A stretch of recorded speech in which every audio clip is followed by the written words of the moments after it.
Okay, I think we can start, and then as people come through, I think we'll add them. All right, morning everybody. Hope everybody's doing well. Right. So I think we'll start with our 10 minutes of silence, but I want to add a little bit of a twist today. So today, what I want you guys to do is when you sit in silence. In the previous sessions, we've said that look, the thoughts are coming, so let them come and go.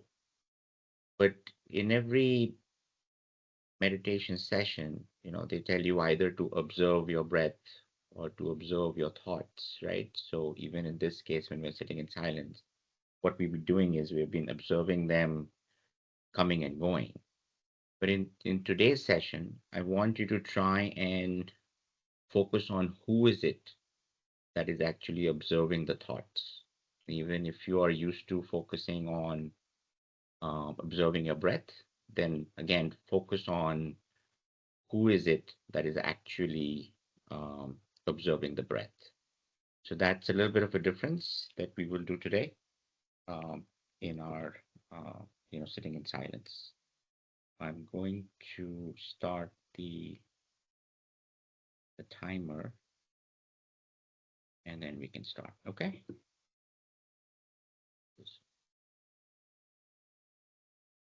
Okay, the timer's starting now.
give it a minute for you to come out of it.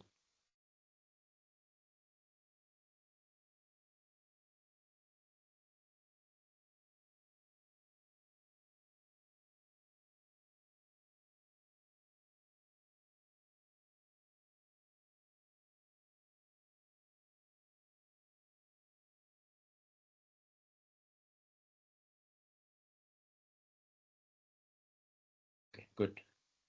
How's everybody feeling?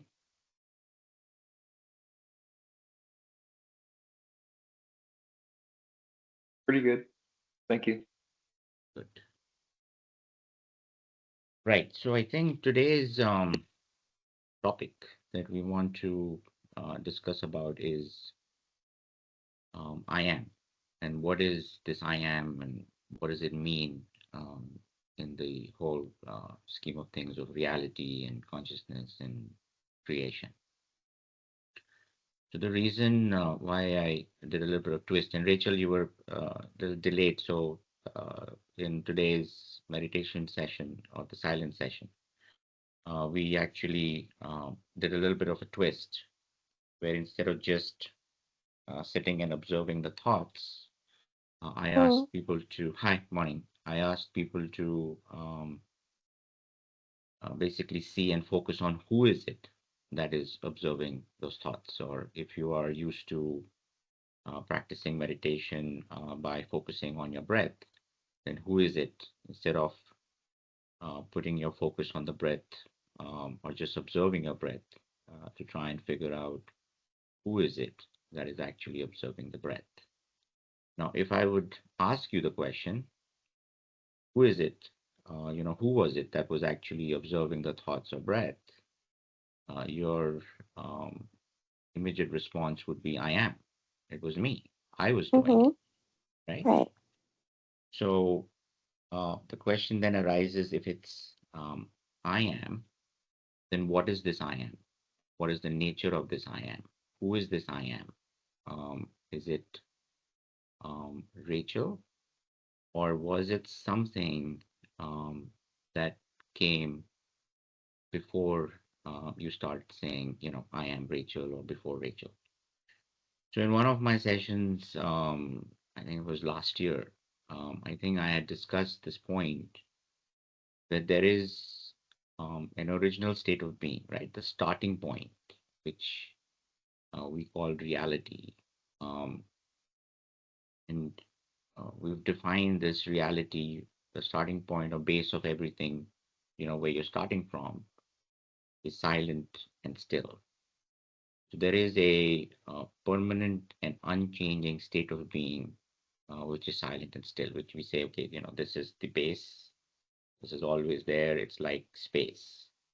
If you take the universe, it's space, and then there are objects within that space, whether they're stars or whether they're planets or whether they're cosmos, whether there are moons and so on.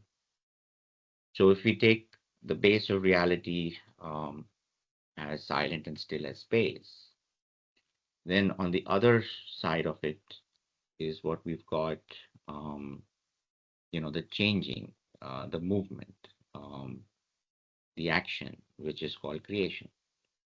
So we've got two sides. We've got one where we say, we've got this reality or the base, which is permanent and unchanging. And then the other side, we are seeing, the appearances of change, movement, action, thoughts and so on. But what is connecting this base, which is silent and still, with what seems to be appearing as action? So there must be something that connects silence and stillness with, sound and action. And this is where, um, from time immemorial, the argument between scientists and spiritual masters or spirituality is kind of in debate, in constant debate. And um, spirituality says, or that this is called consciousness.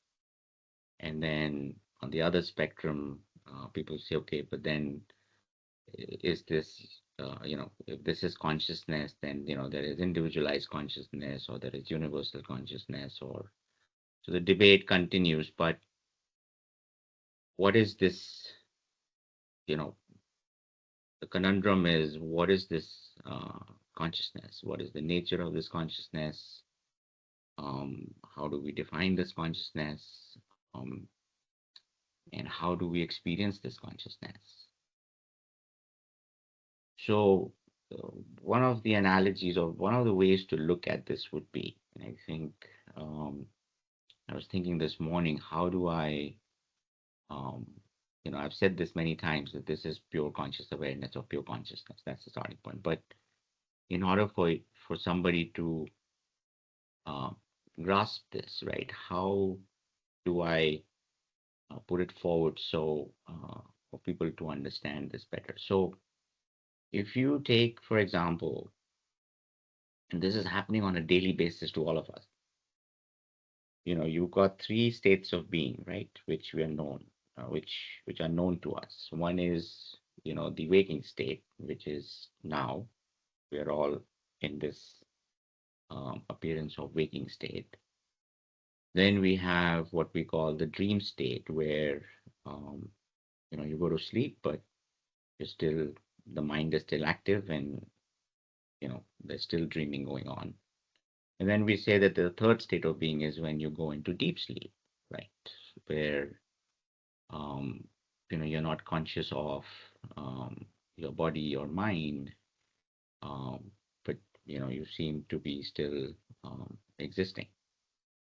Now, when you move from when you are now in your deep sleep state and you get up in the morning, the reason that we do not um, focus on this whole evolution from deep sleep to starting of thoughts to dream sleep to dream state to then wakeful state is because our minds are conditioned. It's so subtle that we just get out of bed, we're up, and we are ready to go. But if you would pause um, for a moment when this is happening, you would see that there's actually a very, very subtle um, thing that's going on, right? So when you are in deep sleep and you are unaware of either your body or your mind, there are no thoughts, you are in complete, the mind is completely silent, there is still something that is existing, which is kind of keeping, matter alive. You may not be aware of it, but you exist, because if somebody else sees you from outside, they say, look, Akash or Anil, they're alive. But Akash and Anil at that point don't know that they're alive. So it's only from somebody else telling you that you're alive. But you know that you exist. You know that you're alive. So that state is basically pure consciousness, right? Because something underlying is still keeping, existence alive. It's still there. There's no debate about whether existence exists or not, right? So it's the only debate between anybody is just the nature of existence. Nobody has any debate about whether existence is there or not. So, so if you actually can hold on to that moment just as you are coming out of deep sleep, that initial moment where there is now suddenly consciousness of being, right? Because the deep sleep is basically your state of reality. That's your silent and stillness. The only difference between samadhi, or as we call, enlightenment or self-realization or realization of that, is the only difference is that in deep sleep, you're just not aware of it. Whereas um, in realization, of that, or with what we call Jivan Mukti or enlightenment. You're just aware of that state of being. So that deep sleep is your silent and stillness. Just nothing going on there. But you exist, you're alive, but there is no thoughts, no because there is no thoughts, the mind is completely inactive, so it's still, and there's complete silence. So there's no awareness of body, and hence you're not aware that the world actually exists outside. Only when you begin to come out of it at that moment. So the first moment is pure consciousness, because now you're conscious, you're just coming out of deep sleep, and you're now becoming conscious of slowly becoming conscious. Now that moment of consciousness is called I am. Before any identity, before any role, before any thought, before any emotion, before any identification again with the idea of individuality or the idea of Akash or Anil or Matt or Poonam, right? So if you can abide and hold on to that moment, the more you can hold on to that moment, that is known as meditative obedience in I am. 24/7, consciousness or conscious awareness of that moment is called self-realization. So, and then what happens is to this I am is this whole saga is it starts to identify. So if you look at in the morning, the moment just after this, few seconds or few moments of pure consciousness, the mind, triggers back. And the moment the mind triggers, you start again identifying with the thoughts, and then you identify the world around you, and you're back to your identification um, as an individual, and then you carry on with your daily routine. Now, if this moment is touched, um, this experience is tremendous. And what happens is once you can experience this I am or this pure consciousness moment, now that it's like the tiger has now tasted blood. Now your mind says, wait a minute, um, there's something here. Or consciousness says, look, just before I identified, hey, wait a minute, I had pureness. There was something here that seems to, I seem to have forgotten. I'd forgotten what it meant to be pure. I'm actually pure. I'm not these roles and identifications.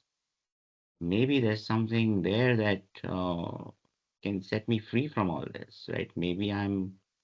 So now it starts to wonder, what is this moment that I felt? I had not felt this before, or I had actually forgotten about this. And there it starts to say, okay, I need to now have this experience more. Like this was just superb. It was beyond anything that I had experienced or I could imagine. This feeling of joy, this feeling of something which is, you know, uh, unlikely. I've never felt this before. How do I now um, go back to this? How do I now feel this again? And it now starts to search for it. And the more you start um, touching this point and start to abide in this point, or more you experience this point, whether it is few seconds first, and then 30 seconds, and then minute, 2 minutes, 5 minutes, it starts creeping into your daily life. Um, this whole pull, this whole attraction. Now there is a tug of war between you. Now there is this whole thing between, I want to feel that, but also being pulled outwardly because there are still, the senses are still on. That's still, the mind is still been conditioned towards, outward things. You've got your daily responsibilities, you've got, your daily lives going on, so much going on. But within consciousness, while it's identified with all the outward external noise, it has also touched and tasted something within, something that it had uh, not done before, something it had forgotten. And this is what is called I am. The consciousness before identifying itself to its own um, thoughts and dreams and ideas and roles that it's identified with. So, so this is what I am is. This is, and again, this is not abstract because you can actually you experience this daily. You're just not mindful and conscious of it, but you experience this on a daily basis. You appear and disappear um, on a daily basis. So I'll stop there for a little bit. Um, uh, Questions on this understanding? Does it come out clearly?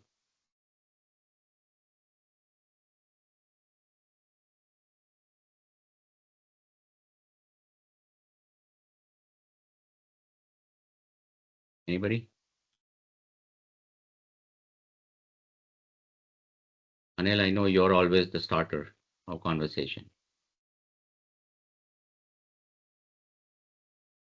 No, I agree. And I think, as you mentioned, when you are at the I am state and not attached to anything, no objects, no location, nothing is actually coming to your consciousness, that's the state of I am. The example that you're giving, if you're the sky, you're just the sky. There are no rains, no clouds, no storms, no tornadoes. You're just the sky. That's what the I am state is.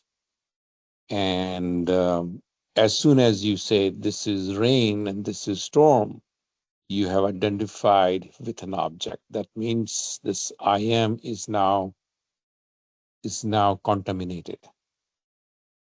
And with that comes all kinds of thoughts and challenges, and everything else starts from that point on. But you stay at the sky level, just pure, beautiful blue sky and nothing in there. That's the I am state. And I think one other point I would make is that even during deep sleep, during deep sleep, you do not have any awareness. But as soon as you wake up, you know you had a deep sleep. So how do you know that? The only way you can know that is because if there was a consciousness at that point also. Otherwise, you would not know that you were in deep sleep. So during deep sleep, you don't have that awareness, but awareness was always there.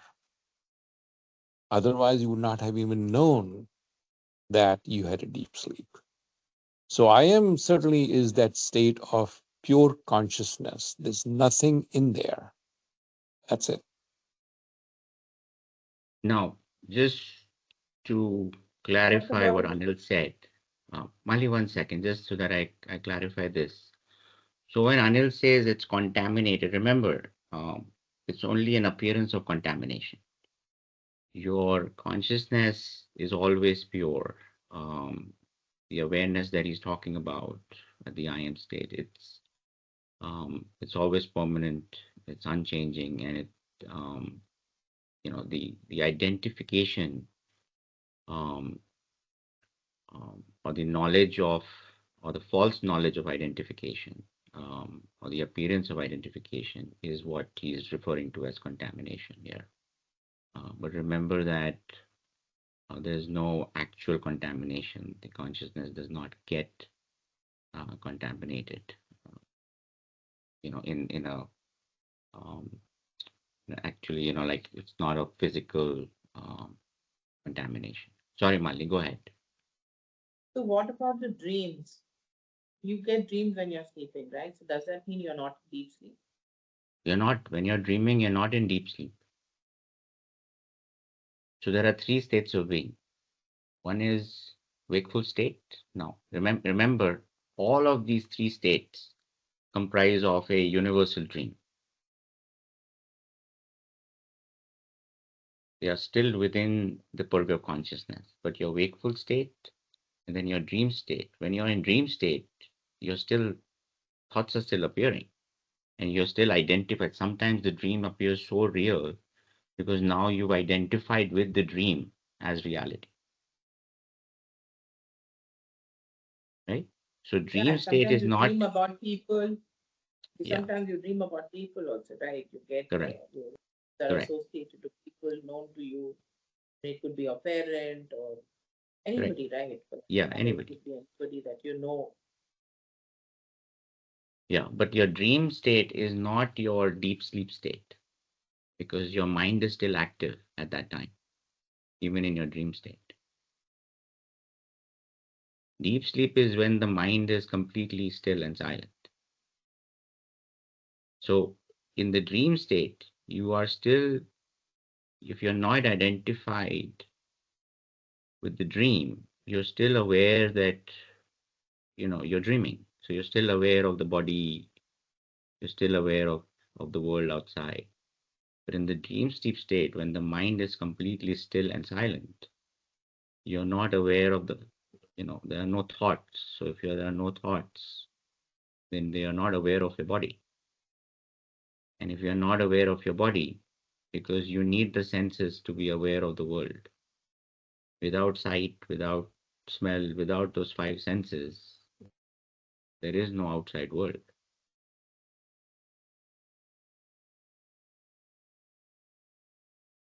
So that's the difference between the deep and the, but there's something happens. Remember, because your mind is not accustomed and you've never looked at it, something happens between the dream and between the deep sleep and the dream state, and then from the dream to the wakeful state.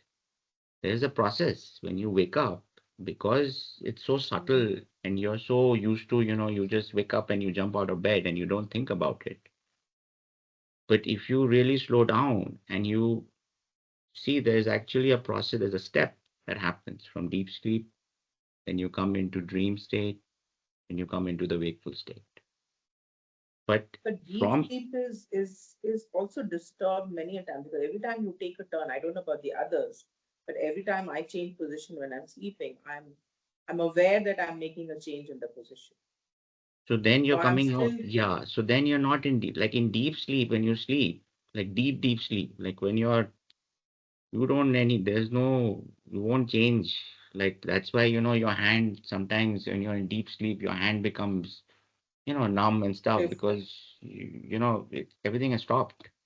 Which is why most people don't have deep sleep. They have very little deep sleep Mm. during your night also. Your deep sleep may just be maybe 30 minutes, sometimes not even that.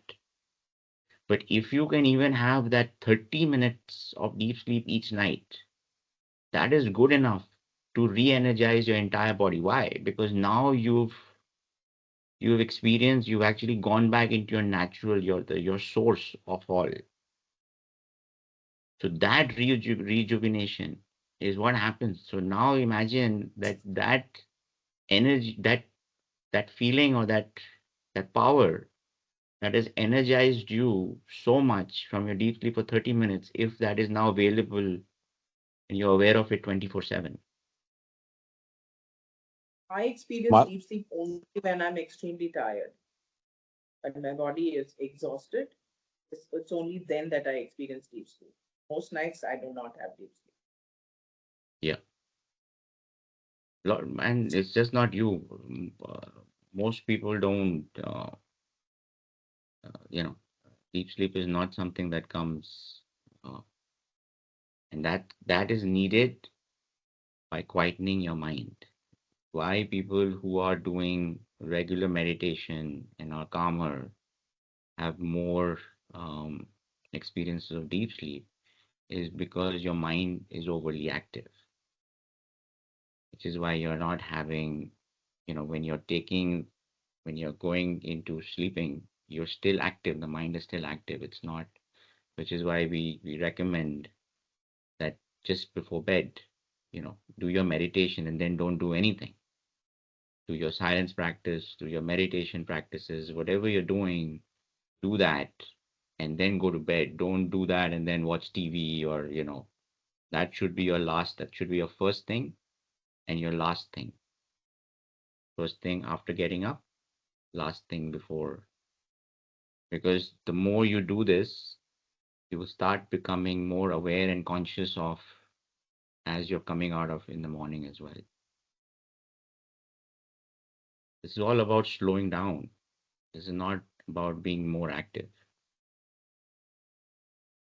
Because the more active you are, the more identified you are. You don't have the time. You're so engaged and involved. And when I say you, remember, in non-dualism, there's only one. So when I speak about you or somebody else, it's just the same consciousness. That is what is identifying. So when it's overly identified, that's when that's what's called ignorance. Overly identified with the external circumstances or external roles and identities. The more you're identified, the more ignorant you are.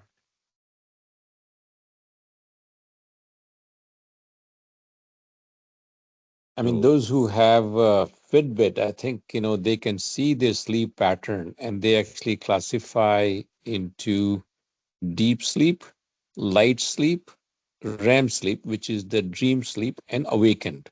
So you can see your entire sleep duration and how many minutes you were in each of these four categories. So that's something to think about if you really want to know how much you are getting deep sleep, how much your dream sleep.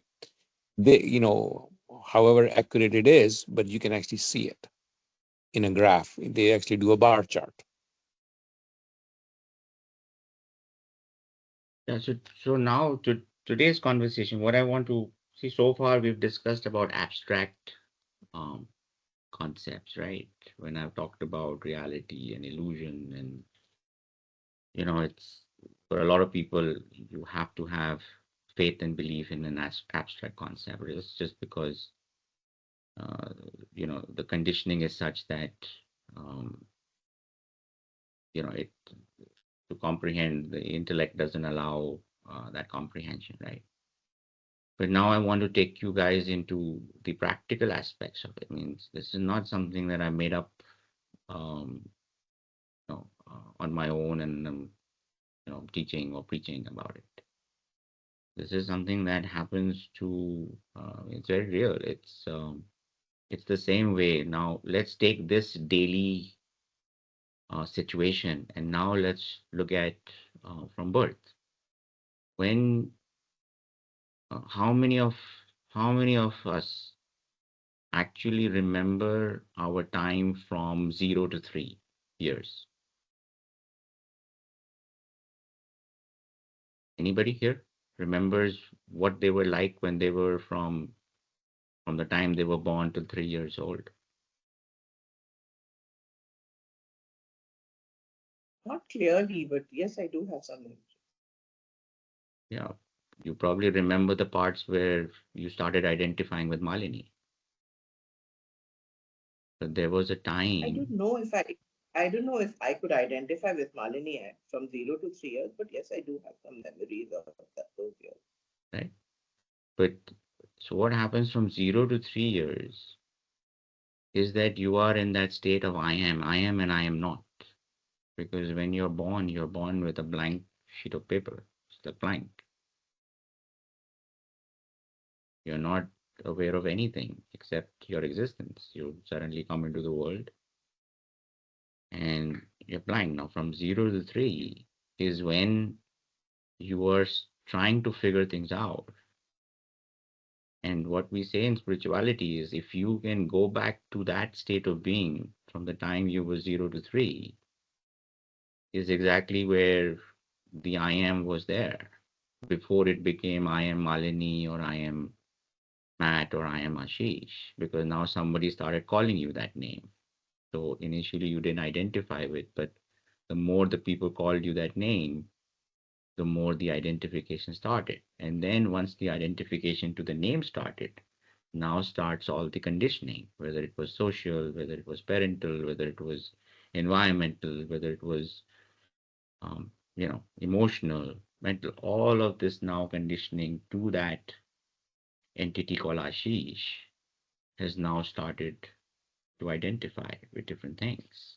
And the more it began to identify with its name, the more it started to forget its original state of being. And that's what this is all about. So we always say that, look, another way of looking at this thing is if you can remember and go back to that time when, you know, you were unconditioned.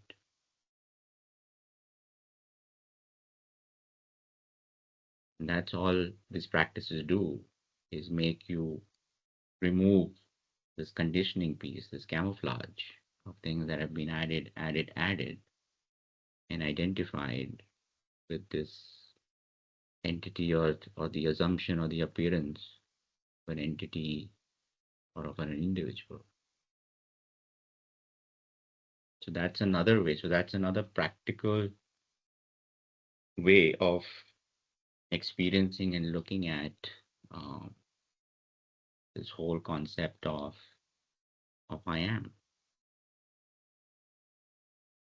And one of the things, I think there's a lot of confusion. Um, I think over the last week, I've seen some communication. We're on the word of transcendence as well, but I don't want you to focus on transcendence. I want you to focus on getting to the point of I am as pure consciousness. Transcendence will happen automatically. So what we say is that the base, which is silent and still, that's always, it's not going anywhere. It's the starting point. It cannot go anywhere. It cannot be destroyed. It cannot be taken away. Nothing. It's always there. It's like the plain sheet of paper. Whether you write on it, you don't write on it, or you write and rub, the plain sheet of paper is always there.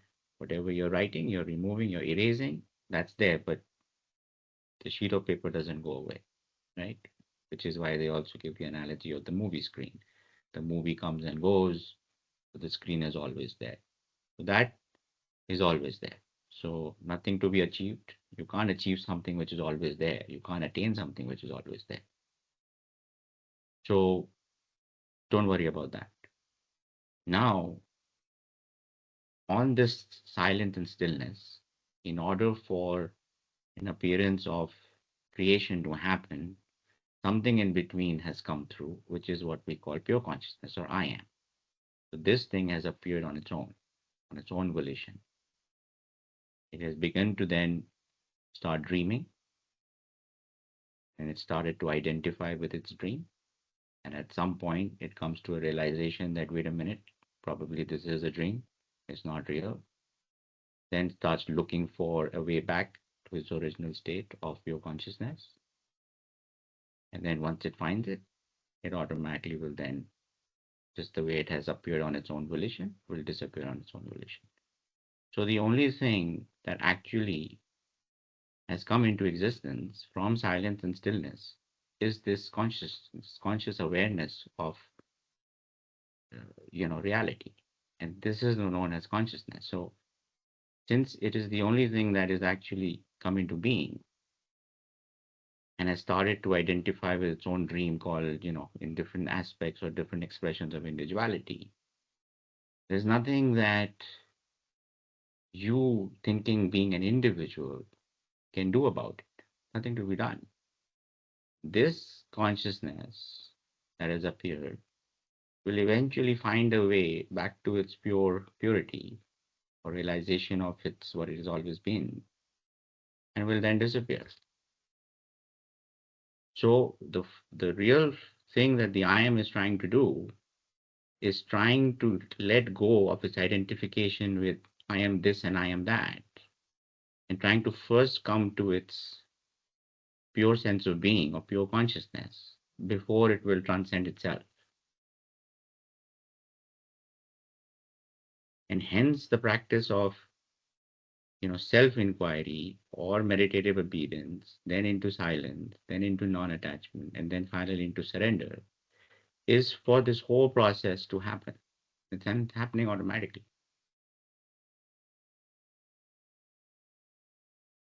Which is why when you go through this whole thing, you end up being surrendering, because you come to the realization there was nothing ever to be done or can be done by somebody called an individual. There is no individual existence. It only appears to be there. Does that make sense? Or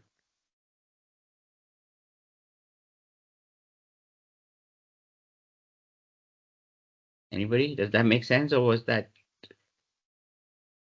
didn't make sense?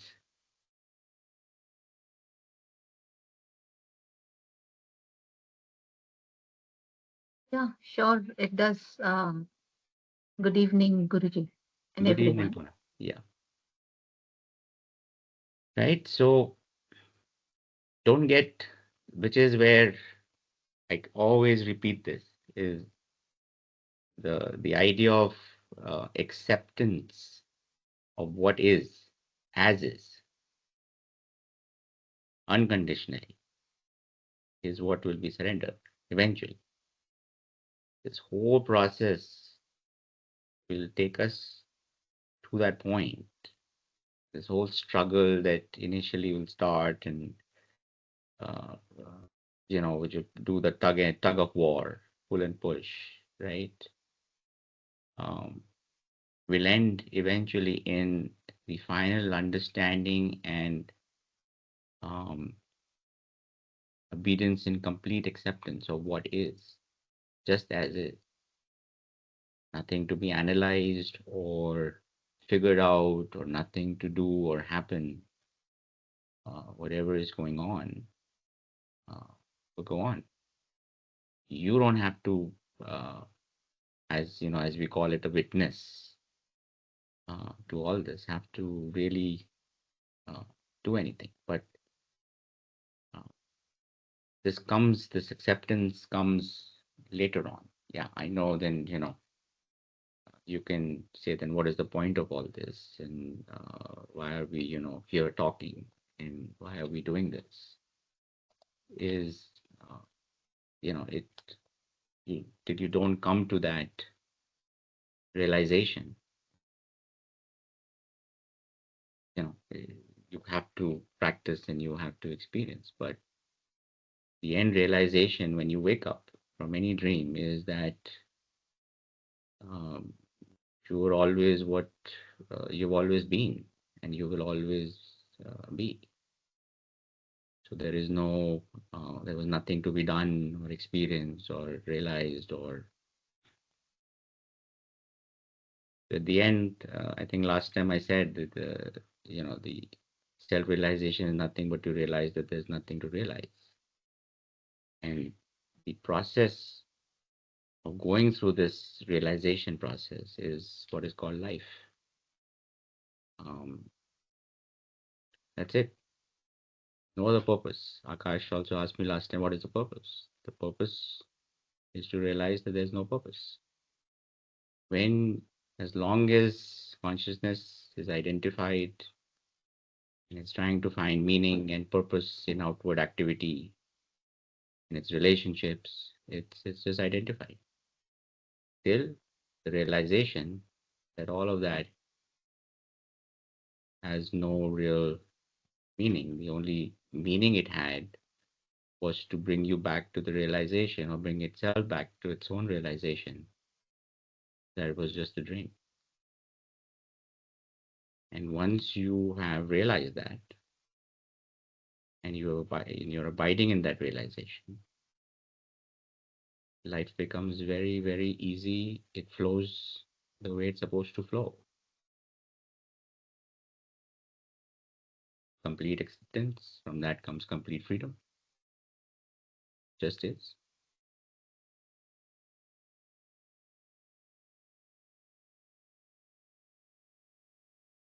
Hi, Shekhar. How are Hello, you? I'm well. We're discussing, Shekhar, today I am as pure consciousness. Oh, good. Yeah. Excellent. Namaskar, namaskar. No. So does that, any questions on that? Anybody?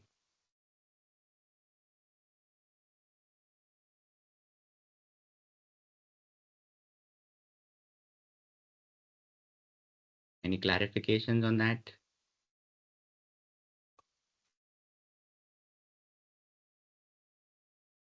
I don't know if it's the right way of looking it or not, but my purpose of all this, Ashish bhai, with with whenever I meet you and what I want to do is I just want to be a good person, right? Forget I am and all that stuff. But how do I relate all this with just being a good person? When I say good person, it's not that I do a lot of good donations and this and that, help people and all that stuff, but good person in terms of being myself, wherein I don't get angry or I don't have any like taking revenge or stuff. When someone tells me something, I want to, oh, no, I have to give it back.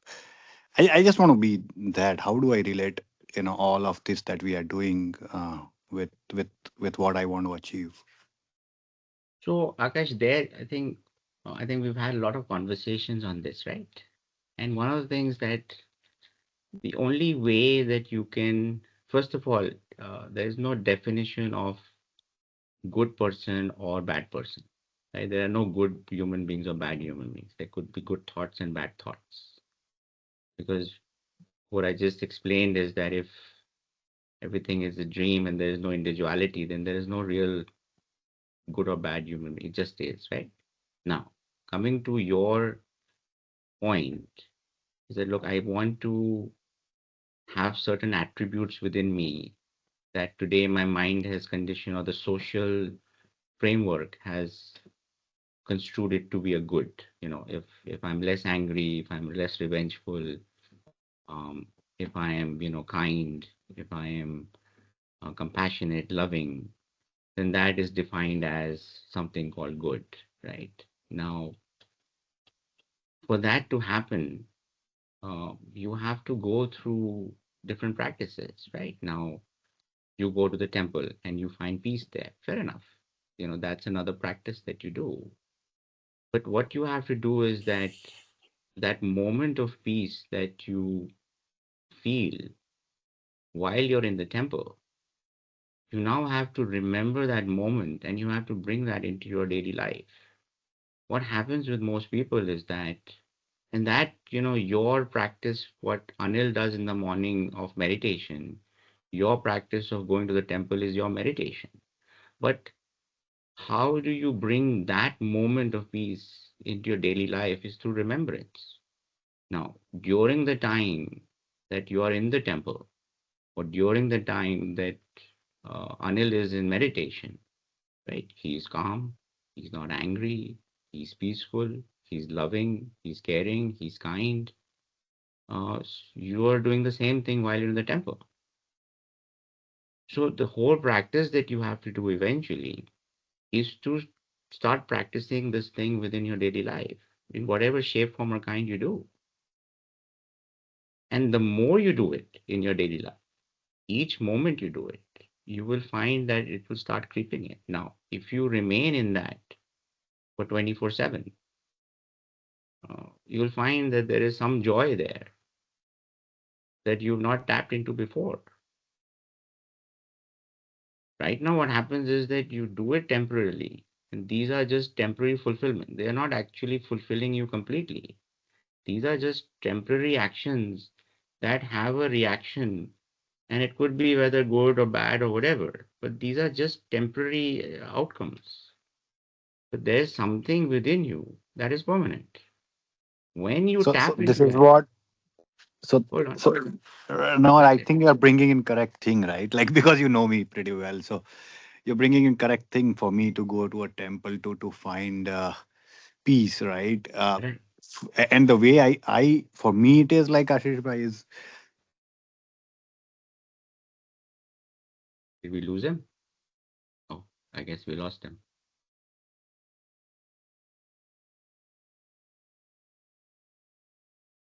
Okay. Well, before, okay, he'll join. Anyways, anybody else? Sorry, Anil, you were saying something?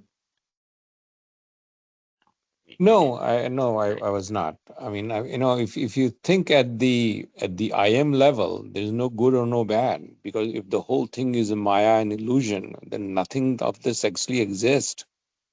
If you look at that level, when you Yeah. actually are looking at the yeah identified level, then you have good and bad.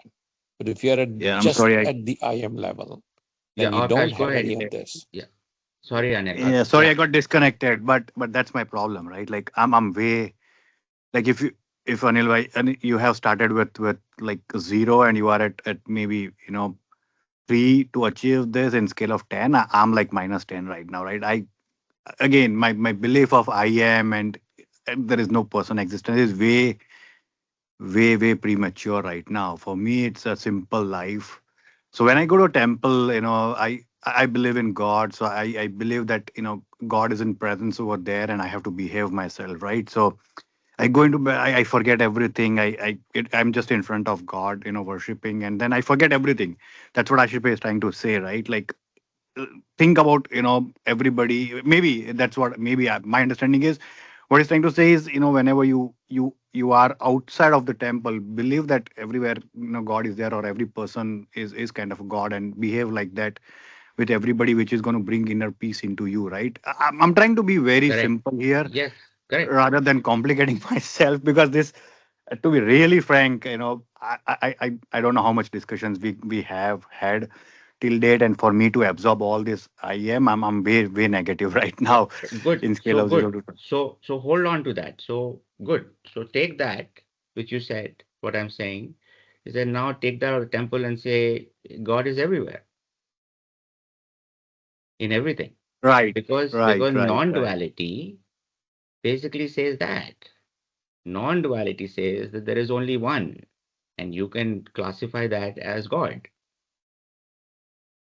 God, self, the bhaktas, Yeah. the bhaktis call it, or the bhaktas call it God. The Advaitas call it self. The scientific community calls it X, right? Doesn't matter. But if you so if God is everywhere and you can see God in everything, start from there. Hmm. Yeah, for me, yeah, that context definitely makes sense. Yeah. So start from there. Yep. Eventually, this will all come to the end point of realization, wherever you start from, that God and you are one and the same.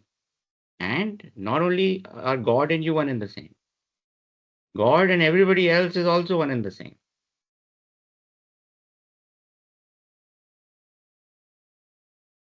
So Ramanna had a very interesting saying. I'll end it with that today. Is that individuality is that illusion that makes you believe that you're not identical to God. When that illusion is dispelled, what remains is God.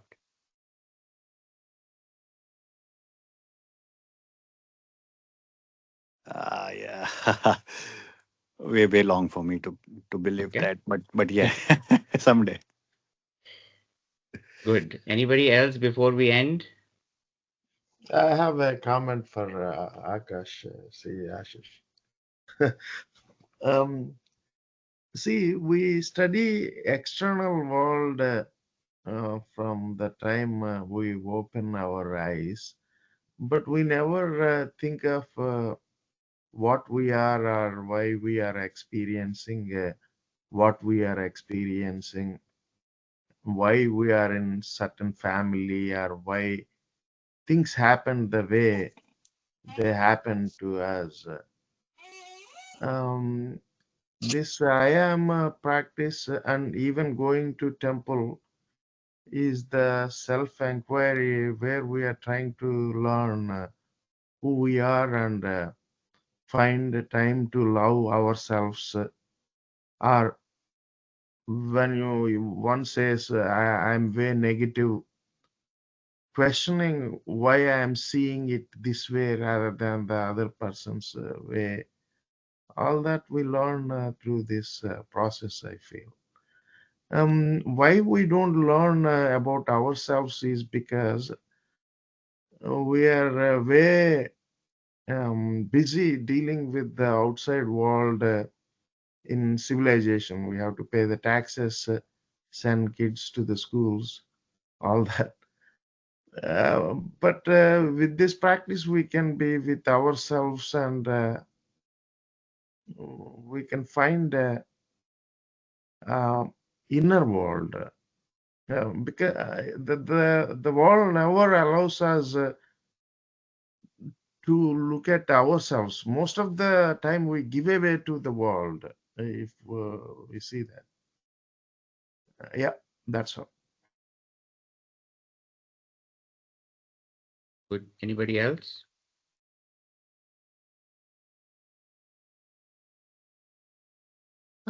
Hello, Guruji. Last Yes. time I could not attend the session, and you told me to remind you that about a story that remind me about the Buddha and Jesus story uh, Right. So in the that's meeting.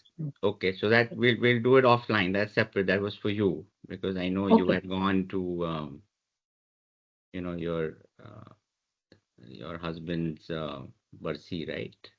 Yes, yes, yes. So I wanted to touch upon that as rituals and traditions that are followed, Okay. and I want to discuss with you as to why do you follow that tradition, right?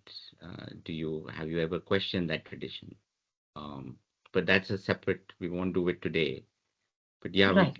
after this, call me on WhatsApp and we'll discuss about, and I'll tell you a story about. So Jesus had a very, he said, "Let the dead bury the dead." Mm-hmm. Right? Um, what does that mean? And then there's a story about Buddha where one of the kings had asked him, he was very troubled that his forefathers had Mm-hmm. come in the king's dream, and he was very concerned that what is going on. Are they unhappy, or do I have to do some puja, or do I have to do something, so Mm-hmm. that they are peaceful. So I'll tell you that story as well. So these are just things that I want to tell you. So you break away, right? You always remember, I've always told you guys, all of you, that don't believe and don't take anything at face value. Like even what I tell you, you don't have to believe me at face value. Think, you know, let it, if it makes sense, then practice and see what happens, right? Um, so we have these rituals and traditions that we are following for so long, but we've never questioned them because they've been inculcated us in us, and if you even question them, then we are scorned upon or we are looked upon as if we're, I don't, oh good Lord, what are we doing, right? But now you are here, and everybody that's here, I want you to look at things differently, because if you continue to follow same traditions, then you will not get out of this whole play of Maya, right? So, which is why I said, so we'll discuss it. Call me. I'll teach you Sure. what I was Sure, trying to tell Guruji. I'll call you. you. Yeah. Sure. Sure. I'll call you. Okay. Anything else, or should we leave it? One question, Guruji. Yeah. Do you see we exist for you? Do I see whether you exist? Um, I see that we all exist, but not in the um, same way that um, you might be seeing. What that means is that I now see something beyond the physical, um, name and form. Now my functional entity is still there, right? I still have um, my functional entity called Ashish still out there. So the functional entity is seeing others also as functional entities within, the play of life, whatever the dream drama has to be played out, or as I call it, the script. But I look, as I was telling Akash, when you start looking at everything as yourself, as one and the same, then there is no the disparities or the differentiations, or the boundaries or the borders that the sense of individuality brings. Those I don't see anymore. Those are gone. I look upon anything and everything as one and the same. That feeling of separateness is not there within. I see. Does that make sense? Yes. Okay.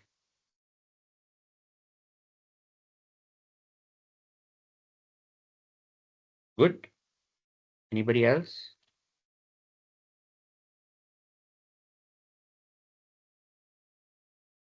All right, then. Wonderful. Thank you all for coming. And we'll see you in 2 weeks. And I think the next thank you. time we will, so what I'm trying to do here is cover one section of right understanding and then one section of right practice each session. So I think we've covered non-duality, today I am, and then last time we covered who am I. I think we'll cover meditative obedience in I am in the next session.